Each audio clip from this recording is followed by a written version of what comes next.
Olá, pessoal! Estamos de volta com o podcast do IPC Explica. Aqui você acompanhará conversas com diversos especialistas do universo do cacau, com o objetivo de mostrar um pouco sobre temas importantes para a cacauicultura e para o produtor.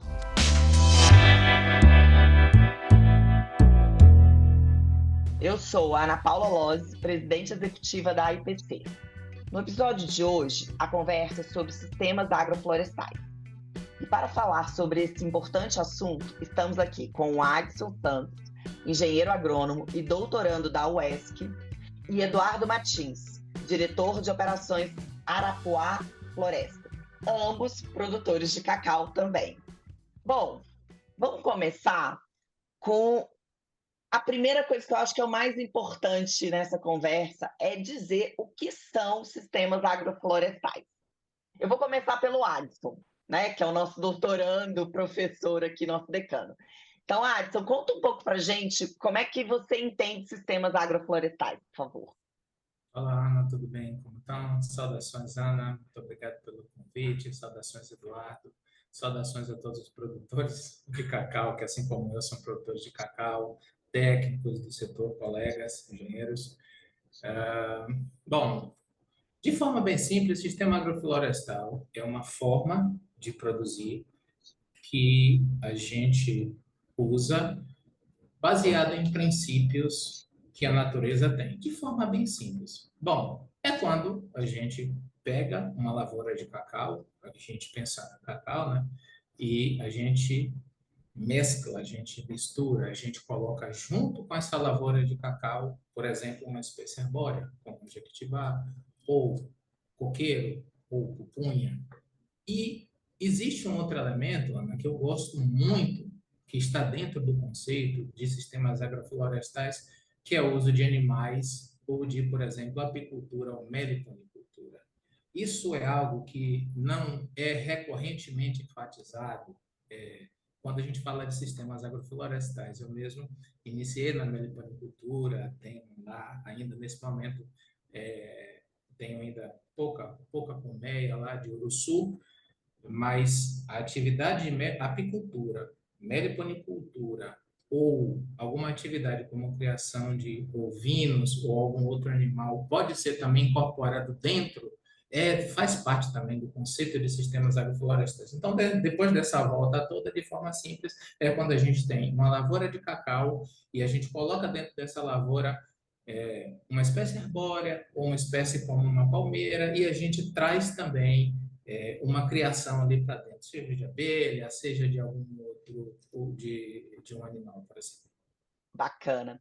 O Eduardo, nesse conceito, pensando nesse conceito que o Adson trouxe para a gente, sistemas agroflorestais, a gente pode dizer que o cultivo de cacau na Cabruca é um sistema agroflorestal? Sim, com certeza. Obrigado pelo convite. Um prazer estar na companhia de vocês hoje, poder tratar desse assunto que nós somos defensores e a gente acha tão importante. Excelente a fala do Adson aí, ela traduz bem na complexidade do que são os SAFs, né? E falou muito bem aí da abelha, né? Das abelhas, porque elas encaixam também como os animais dentro ali de arranjos de acordo com o que você acha necessário, que seja indicado para aquele produtor. E a cabruca, ela funciona assim, é classificada assim como SAF, né? Por mais que você vai ter arranjos diferentes ou extratos diferentes ali, está caracterizado assim como um SAF, né? E é um tipo de SAF comum mais para o lado da Bahia, né? Do Espírito Santo, é onde a gente encontra mais esse tipo de arranjo, digamos assim. Ótimo.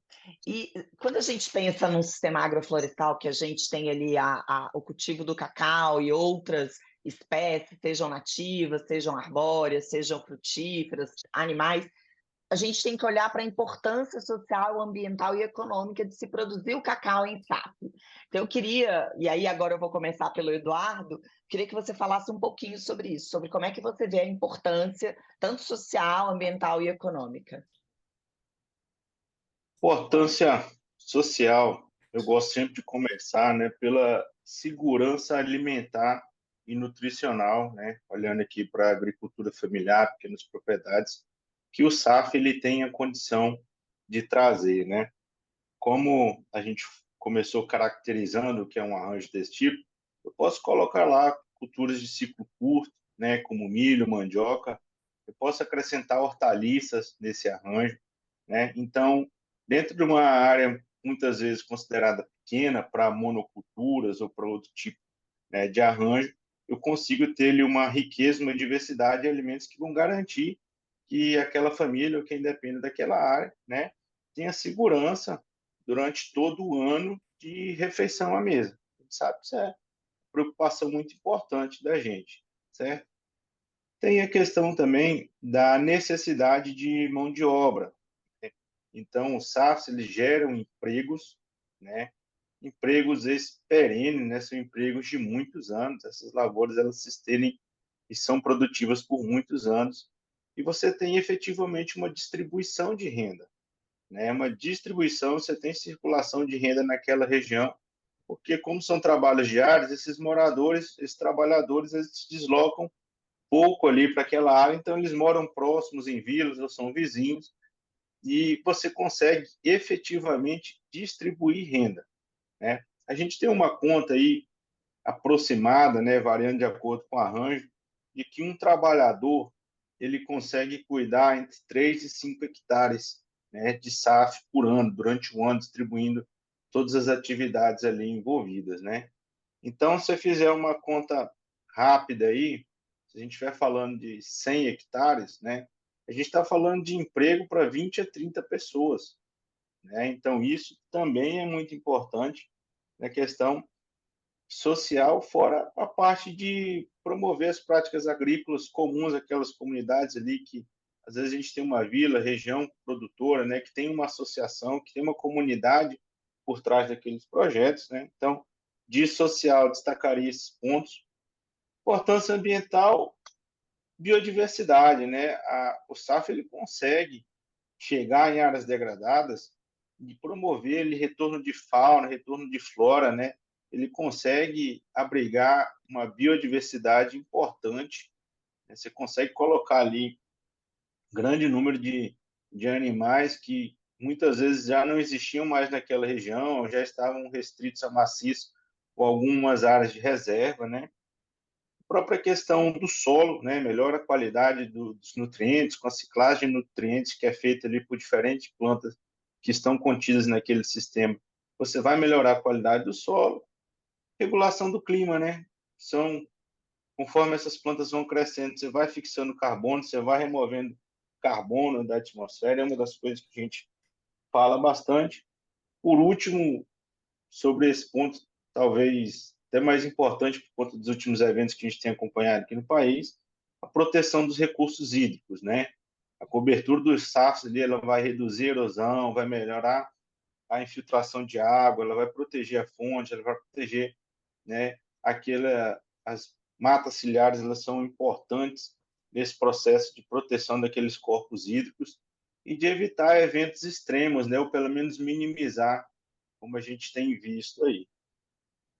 Econômica, quando você associa diferentes árvores ali, e você olha para diferentes épocas de colheita, de safra, né, você pode até, dentro da mesma espécie, associar variedades diferentes para ter colheita e ter renda, né? Se for trabalhar com venda, se esse produtor for vender o excedente, né?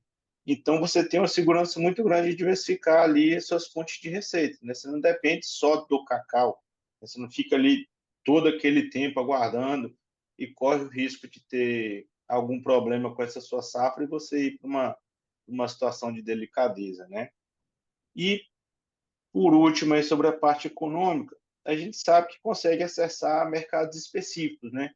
Quando você produz cacau, né, outros alimentos ali em sistemas agroflorestais, né, em comunidades tradicionais, você consegue acessar mercado específico de preço, nicho, orgânico, algumas coisas nesse sentido, que são alternativas também, né? Dependendo do perfil daquele produtor, eu colocaria essas alternativas aí para que ele explore também, dependendo do que ele tiver, E, por último, o longo prazo, né? Nós estamos falando de projetos de muitos anos de rentabilidade, né, de segurança para aquela família, para aquele empreendedor, para aquele projeto, né? Então, eu finalizaria falando do prazo, né? E mais uma vez, quando você fala de outras culturas, de monoculturas, você tem uma delicadeza maior nesse sentido, né? Os SAFs, principalmente de cacau, eles têm uma longevidade, né? Acho que o Patrícia até comentou da herança aí, desde muito pequeno, as famílias são acostumadas aquilo ali vai passar por, às vezes, por gerações, aquele manejo. Muito legal esses pontos que você trouxe, ô Eduardo. E Adson, ainda continuando nessa questão da importância social, ambiental e econômica do cacau no SAF, o que você pode contar um pouco dessa sua experiência em campo, né? Dos projetos que você está envolvido, né? Como é que realmente esses quesitos social, ambiental e econômico têm impactado na vida dos produtores com os quais você tem atuado com o SAF? Pois é, Ana, essa questão dos sistemas agroflorestais é algo tão fabuloso, assim como o Eduardo mencionou, discorreu, porque a gente consegue ter vários elementos ali dentro do mesmo sistema. O sistema é um negócio que funciona em conjunto. A agricultura nunca funciona sozinha, né? E quando a gente pensa nos pontos que sustentam o sistema agroflorestal, e a gente pensa que os sistemas agroflorestais com base em cacau, dependendo do arranjo que se use e dependendo da quantidade de espécies que a gente tem no sistema, a gente pode ter um sistema também bastante viável economicamente, com viabilidade econômica muito boa para acessar, assim como o Eduardo falou, mercados específicos, com programas de Estado ligados à aquisição de alimentos de agricultores familiares, ou nichos como agricultura orgânica, algo do tipo, mas também uma viabilidade econômica para acessar, por exemplo, commodity, para vender commodity, por exemplo. Isso é algo que eu acho fabuloso em sistemas agroflorestais. Dando um exemplo muito claro disso, a gente tem trabalhado, eu trabalho com sistemas agroflorestais desde a mais tenra idade, né? Aprendi a gostar de planta com a minha mãe, e conversava com as plantas ornamentais delas, e eu meio que acabei pegando esse hábito de gostar de planta, e isso evoluiu para a vida profissional. E é muito comum se ter sistemas agroflorestais com base em cacau, onde o cacau é o lastro que permite uma viabilidade econômica do sistema, e quando eu falo viabilidade econômica é retorno mesmo, com TIR, com payback, para acessar de novo, além dos mercados de nicho, para se sustentar aquilo como commodity. Eu enxergo que eu tenho uma preocupação, uma ponderação muito grande, eu tenho lidado com dezenas de... Eu trabalho muito com jovem. Quando a gente faz um dia de campo em áreas, em regiões nas quais o cacau ainda permite ao produtor uma condição mais interessante de vida, a média de idade é 35 anos, 37. Quando a gente faz esse mesmo dia de campo, na mesma temática, em regiões nas quais a gente tem sistemas de produção precários ou pouco rentáveis, e aí a média de idade é muito elevada e a visão de futuro, a gente tem um problema muito grande de sucessão. Todas as cadeias, não só o cacau, o café, a gente fala disso. Então, o componente econômico, a viabilidade econômica no sistema florestal baseado em cacau é fantástico. E aí, no desenho desse sistema agroflorestal, ele pode começar numa espécie de sucessão, com imitação da sucessão ecológica. Então, a gente começa com toda aquela base, trabalhando ali espécies, como o Eduardo falou, mais ligadas à provisão de alimento, cucurbitáceas, por exemplo, como abóbora, como melancia, produzem toneladas por hectare, né? E todo esse processo de sucessão vai ajudando a melhorar. Óbvio que aqui a gente não pode abrir mão, né, de princípios básicos como correção de acidez do solo e, às vezes, inputs, incrementos de fertilizantes externos, porque para solos, por exemplo, com baixíssimos teores de potássio, quando a gente fala de ciclagem de nutriente, não é possível ciclar um nutriente que não existe no sistema. A gente não consegue criar matéria, potássio é um átomo, cálcio é um átomo. Se ele não existe no solo, isso eu discuto. Eu estava dando aula ontem para os meninos da graduação em agronomia aqui da UESC, e a gente falava disso. Não tem como, a gente não cria matéria. Potássio, cálcio, magnésio, isso é matéria, e está lá no solo. A gente, às vezes, precisa de um input inicial no sistema para, a partir daí, haver ciclagem. Não existe ciclagem daquilo que não existe. Tá certo? Então, dando um exemplo bem prático, começa o sistema agroflorestal com essas espécies mais ligadas à alimentação, a gente pode trabalhar espécies como mandioca, empim, que tem rentabilidade econômica interessante, e a partir daí a gente vai evoluindo para espécies aí como fruteiras, exóticas, se for o caso, como o mangostão, como o rambutão. Eu tenho sistemas agroflorestais com base em cacau, rambutão e o componente banana, para locais onde a banana plátano, por exemplo, permite um escoamento grande da produção, a banana plátano, as bananas da terra, proporciona um pagamento aí, um payback aí de 3, 4 anos, né?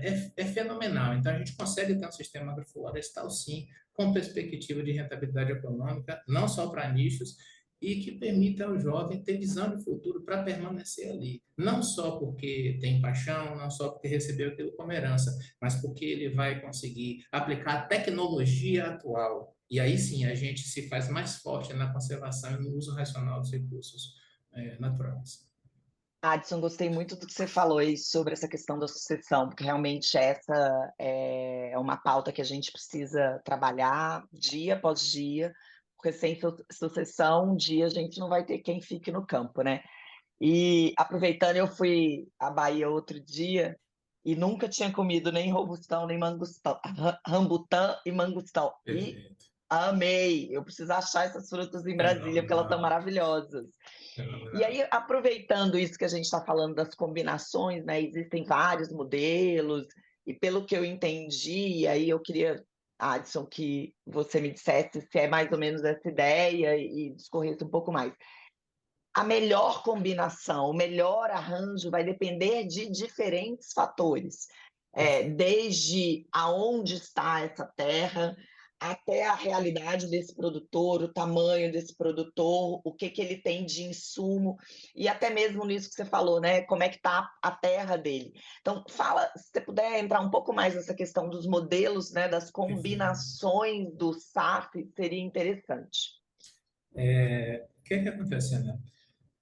Outra coisa fabulosa acerca de sistemas agroflorestais é que a gente pode trabalhar muito o componente local. Então, a primeira coisa é o produtor olhar no seu entorno e o que é que eu tenho aqui?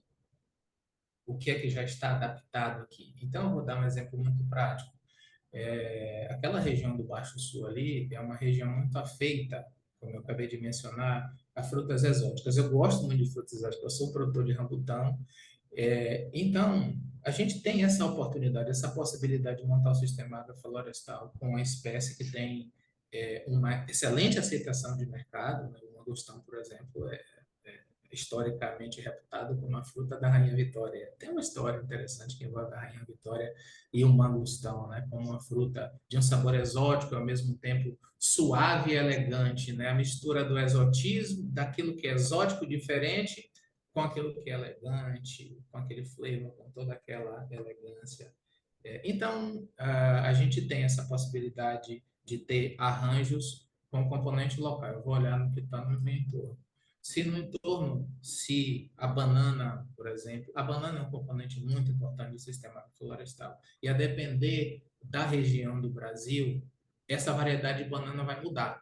A gente pode ter bananas do grupo prata, que são bananas muito interessantes para regiões aqui mais a norte da Bahia, algumas regiões talvez do norte do Brasil, e a gente vai ter as plátanos como um negócio fenomenal para o pessoal aqui do Baixo Sul, um pouco mais a norte da Bahia, os produtores do Acre trabalham com banana plátano, e a plátano é interessante que ela extrapola até o Brasil, porque produtores venezuelanos, produtores peruanos trabalham também com plátano, e a plátano é uma boa fonte de renda. Existe o mercado de chips, por exemplo, na Venezuela para plátano.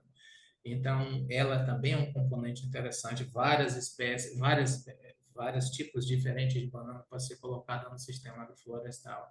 E a partir daí, existem sistemas interessantes, por exemplo, com a empim, barra mandioca, barra macaxeira, enfim, para se produzir, por exemplo, fécula. Um pouco mais a norte aqui da Bahia, a gente tem um exemplo de sistemas onde a gente pode produzir talvez 10, 12 toneladas de empim-manteiga por hectare, ou para vender empim de mesa, tá certo? Existem mercados, ou para vender para a produção de fécula, na base de tonelada de fécula. Então, isso, a depender do estágio da idade do sistema agroflorestal, a gente vai tendo a oportunidade de ter várias camadas de renda.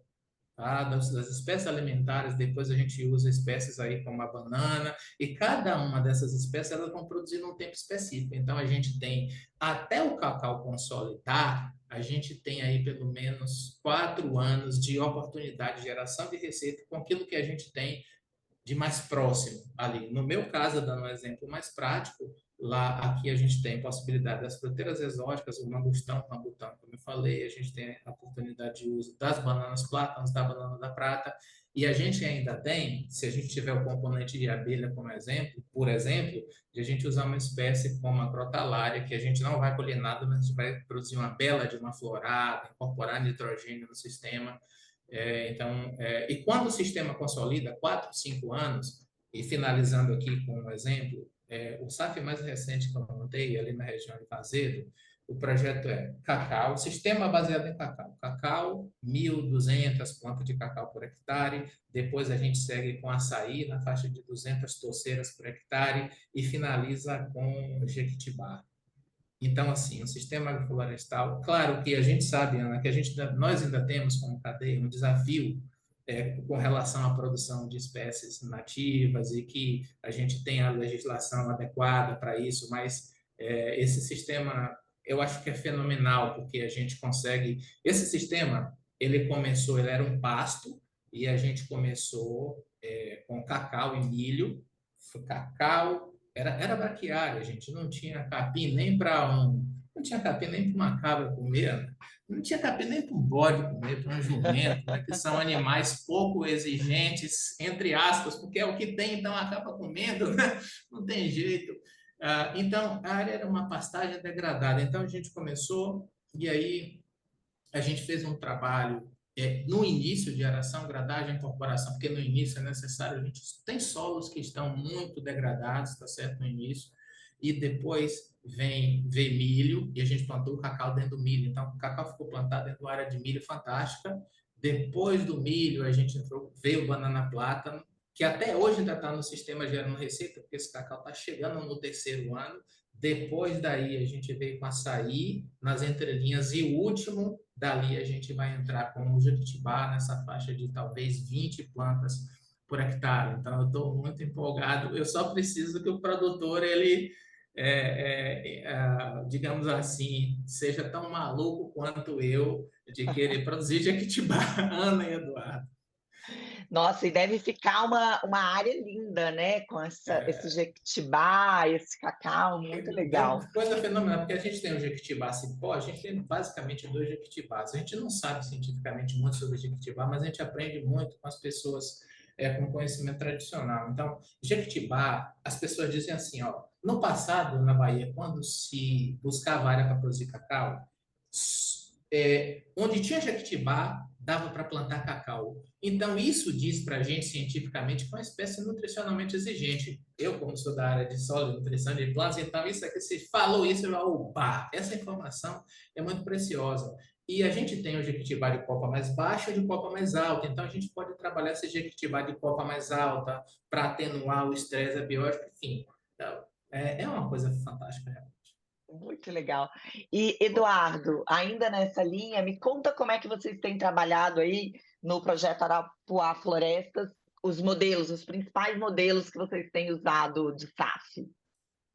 Olha, eu primeiro gostaria de falar que eu compartilho da empolgação do Adson quando a gente vai falar sobre os nossos arranjos, tá? Adson, você conhece, Adson e Ana, uma fruta que se chama golosa? Você já ouviu Não, falar? Não, nunca vi. Tá, então eu vou deixar aí de golosa. curiosidade. Ela é Bacana. uma fruta endêmica do Médio Xingu, tá? Ela parece, assim, lembra um murici grande. É uma fruta muito saborosa, né? E eu vi o Watson falando das exóticas aí, só me veio ela na cabeça, né? Então, quando você tiver oportunidade, dê uma Ah, com olhada e certeza. pesquise. Com E certeza. eu tenho algumas mudas dela, né? Já estão crescidas aqui no meu safo, né? Que do mesmo pensamento, assim, rapaz, deixa eu colocar esse aqui. O pessoal usa muito na região de São Félix do Xingu, né? Que ela é bem característica daquela região, né? Então, em relação aos arranjos, né? Você deu os exemplos assim, eles são muito característicos ali de acordo com a região que você está falando, né? A gente utiliza muito o açaí aqui. Açaí, ele é uma cultura que a gente convive com ela e pensa nela o dia inteiro, faz parte muito da nossa alimentação. Mas você tem regiões, por exemplo, lá pro próximo de Tomé-Açu, né, que você vai ter o dendê, alguns arranjos como o dendê ali como cultura principal ou cultura líder, né? A gente está falando muito do cacau, mas a gente tem essa definição da cultura líder que seria ali ou dendê, ou às vezes safra com cupuaçu, né? Também é utilizado aqui, certo? A Arapuá, o nosso foco, né? Produção de cacau, obviamente, mas se consegue acrescentar ali nas florestais, né? Jatobá, andiroba, o próprio mogno nacional, né? A gente tem essa preferência por trabalhar com espécies das regiões, né? Da região amazônica, do nosso bioma, que são comprovadas, e a gente tem um pool de espécies aqui muito grande que você pode colocar e acrescentar naquele arranjo de acordo com a afinidade do produtor ou necessidade do projeto, né?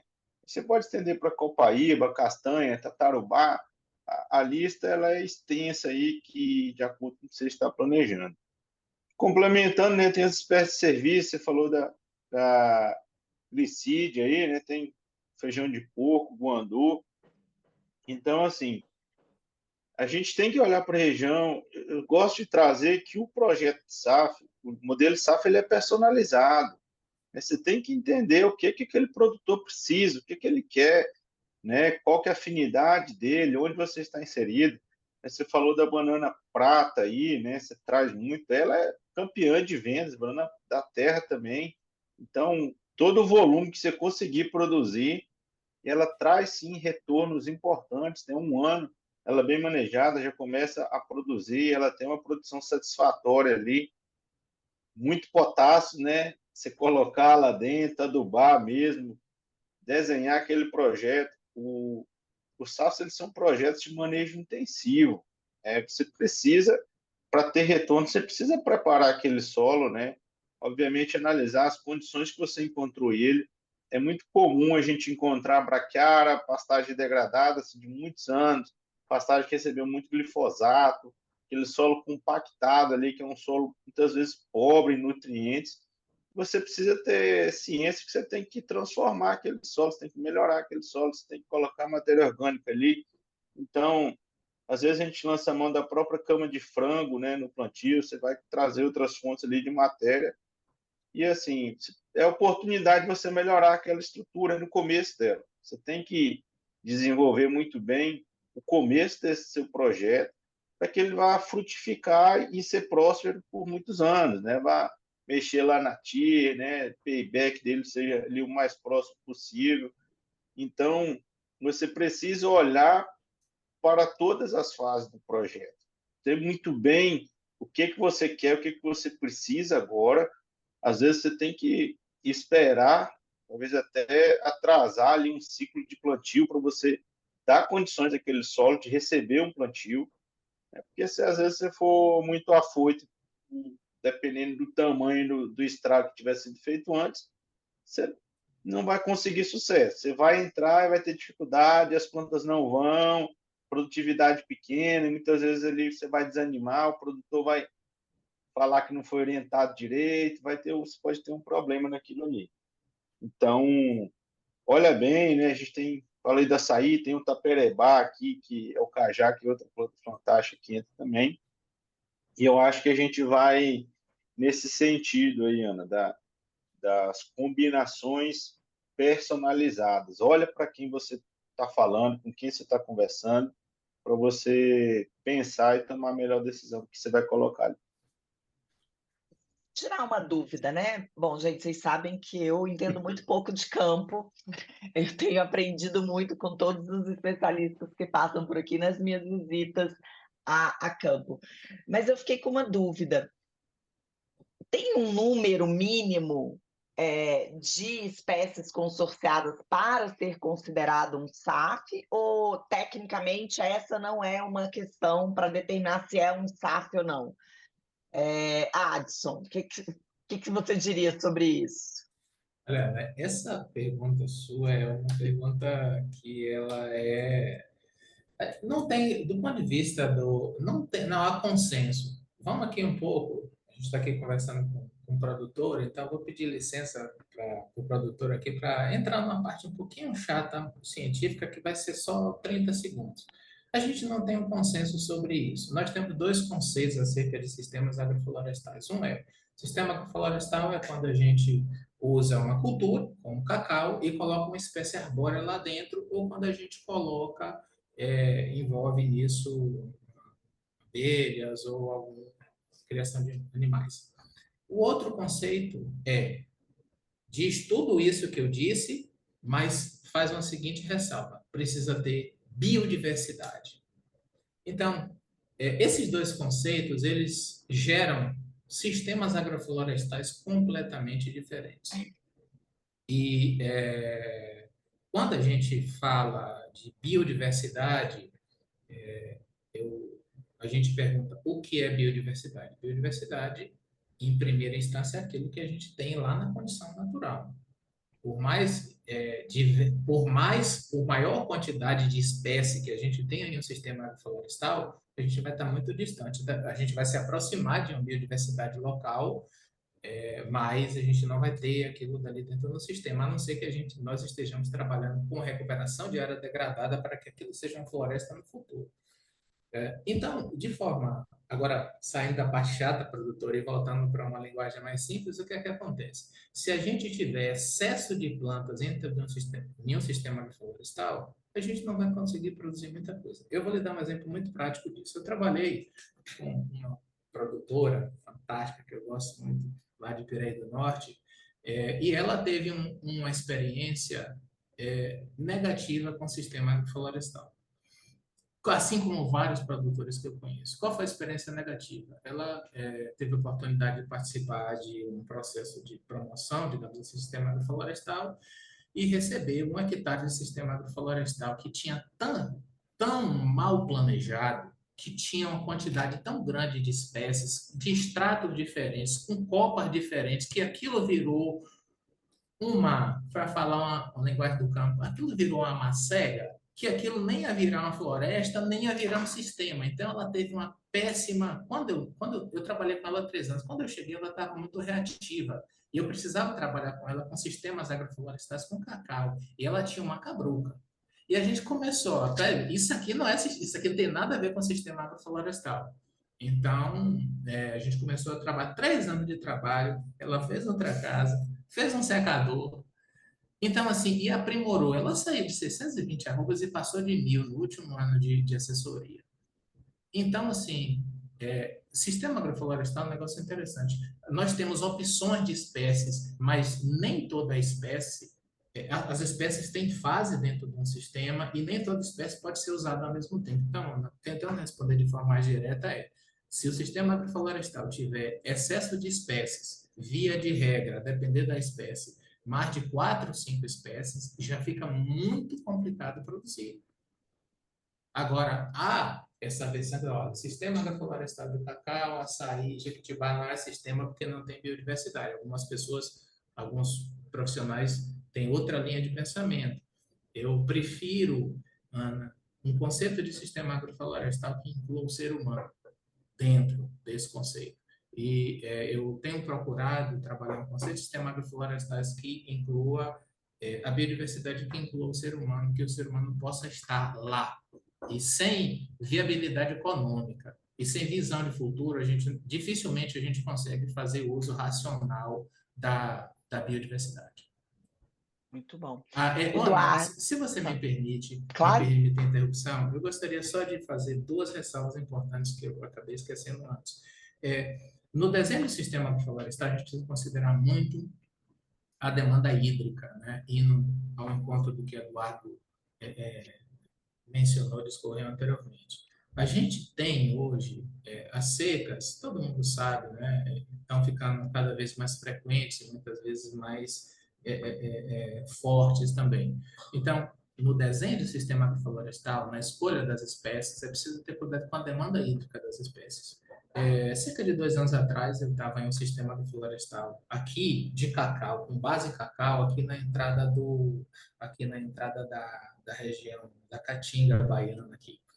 E tinha planta de cacau que estava morrendo, e o produtor falando que estava morrendo, e eu estava olhando aquilo e não me parecia um problema fitopatológico, uma doença, aquilo não era doença. E aí, nessa visita, pô, estava lá o profissional que tinha dimensionado o sistema de irrigação. E aí eu puxei uma conversa com ele e perguntei, qual foi a lâmina d'água com a qual você dimensionou o sistema? Quanto de água você está botando no sistema? Quando ele me falou, a quantidade de água que ele dimensionou o sistema não dava nem para o cacau, quiçá para o mogno. E ainda, Eduardo, nem era mogno nosso, era mogno africano. Africana, nossa senhora. O cacau estava morrendo de sede, Ana. Então, na hora de especialmente na borda, Eduardo, né? Todo aquele processo de estresse abiótico. Então, gente, na hora de dimensionar o sistema, escolher as espécies de forma mais técnica, porque as espécies têm demanda hídrica. Por exemplo, aqui na região, a gente tem uma espécie que é muito comum na Papuca, que é o vinhático, e onde tem vinhático, o cacau morre todo em período de estresse hídrico. Então, é preciso ter a dimensão do uso da água também em sistemas agroflorestais, tá certo? E a outra questão é, em sistema a gente pode integrar atividades. Por exemplo, um dos meus assessorados ele tem uma granja. Então, o que é que a gente faz? A gente já consegue migrar para uma adubação mais organomineral, porque a gente tem à disposição toneladas de cama de frango, tanto para ele quanto para os vizinhos do entorno. A gente consegue fazer, Eduardo, inputs iniciais, que estamos falando de nutriente no sistema. A partir desse input inicial, o negócio começa a rodar. Então, eu queria fazer essas duas ressalvas. Muito legal. E, Eduardo, nos projetos de vocês costumam trabalhar mais ou menos com quantas espécies por SAF? A definição de SAF, né, como a Tsu trouxe, ela não é bem, vamos dizer, tem um consenso comum. Tem gente que fala ali, né, tem literatura que fala acima de 10% de nativas, né, de acordo com o arranjo que você coloca. Tem gente que tenta trazer o número de espécies, né, de pelo menos ali 5 espécies definitivas, né, no final aquele arranjo vai conter, né. Os nossos projetos, eles trabalham, sim, todos com nativa, né, todos com SAF, e o que acontece? Ele é personalizado, né, de acordo com o local da produção, principalmente, com aquele mercado, certo? A gente tem trabalhado alguns projetos em regiões mais distantes que a gente optou por não colocar a banana no projeto. Mas por que? Vocês acabaram de elogiar, dizer que ela é rentável e tudo mais. Mas por causa da perecibilidade, deslocamento que eu tenho que fazer com um material sensível, né? E a gente sabe que no inverno as condições ali de transporte, de logística na nossa região, elas ficam mais difíceis, né? Você acaba precisando lançar mão de outras variedades ali, de outros métodos de sombreamento, para que você tenha sucesso nesse projeto, né? Então, assim, o maior número de espécies possíveis que vão compor aquele arranjo que vão participar de alguma maneira, que vão trabalhar para aquele projeto. Então, pelo menos 5, como eu falei, mogno, jatobá, andiroba, né, seriam as 3 principais, assim, que são espécies fantásticas, que se desenvolvem muito bem aqui, né, que tem uma visão aí de médio e longo prazo de atender bem a necessidade de sombra dentro daquele arranjo, né, e vão, num prazo médio, aí, conseguir dar um retorno também, né, principalmente a andiroba, como oleaginose, pensando um pouco mais longe na própria produção de sementes, né, que quando a gente vai falar de espécie florestal, né, o Adson trouxe mais cedo, muitas vezes as nativas a gente não tem tanto conhecimento, você não encontra tanto literatura, né? Você vai falar do mogno africano, você tem clones testados ali, eucalipto, você já sabe, né? Mas quando você vem para os nossos, o conhecimento, às vezes, na verdade, a falta de conhecimento acaba prejudicando ali a gente na escolha, pode prejudicar na escolha, né? E na opção de trazer esse material, nessa cultura para dentro da arte. O legal é que o estado do Pará tem uma legislação, né, Eduardo, que fala sobre a implantação de SAFs para recuperação de áreas degradadas, e isso traz algum direcionamento, né, ali na região. Na Bahia, eu acho que não tem nada sobre isso, né, Adson? Que eu saiba, não, Ana. A gente tem aqui, basicamente, de forma local, a lei da Cabruca, né, que tenta ajudar, né. Aqui eu aproveito para lembrar daquele vídeo que vocês fizeram, né, que a IPC participou, que eu acho que foi uma iniciativa bastante corajosa, porque é algo que precisa se ter muito cuidado na hora de mencionar, mas ao mesmo tempo é que precisa se fazer um manejo de sombra, né?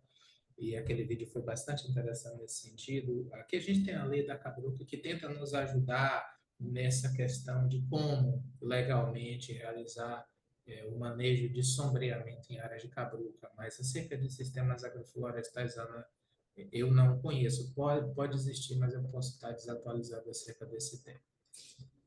E a legislação do Pará, você acha que ela ajuda, Eduardo? Com certeza, né? A gente tem falado aqui de rentabilidade, retorno, né? E o que acontece? A gente tem uma cultura, né? Existe uma cultura para o produtor se adequar, ele perde área produtiva, né? Muitas vezes ele tem que cercar uma pastagem, fazer um restauro ecológico para se adequar ambientalmente, né? Então isso se encontrava muita resistência, né? Nesse ponto, o cara não quer perder pastagem, é a renda dele, ele tira, ele sobrevive daquilo ali. E aí para você, né, se adequar ambientalmente falando, você ter que abrir mão daquilo, é muito ruim, a gente dificultava o sucesso dessas medidas, né? Quando você coloca a possibilidade de trabalhar naquela área, um sistema que é mais rentável muitas vezes do que a própria pecuária que era praticada, ou do que outros plantios que eram feitos, você aumenta as chances, né, daquele produtor optar por, né, restaurar aquela área, né? A gente, enquanto Arapuá, enxerga isso muito bem, dá opção para aquele produtor de se adequar, né, que a gente sabe que isso é necessário as ações, não só do governo do estado, como do governo federal, estão voltadas para isso, né? Quando a gente fala de pecuária, a gente tem que falar de rastreabilidade, a gente não pode mais, né, comercializar qualquer produto que seja sem saber a origem dele, sem saber se esse é um produto que foi, né, produzido adequadamente. Você não pode mais considerar ter exploração do trabalho, escravo, infantil, todas essas práticas ilegais. Isso não é mais aceitável, né?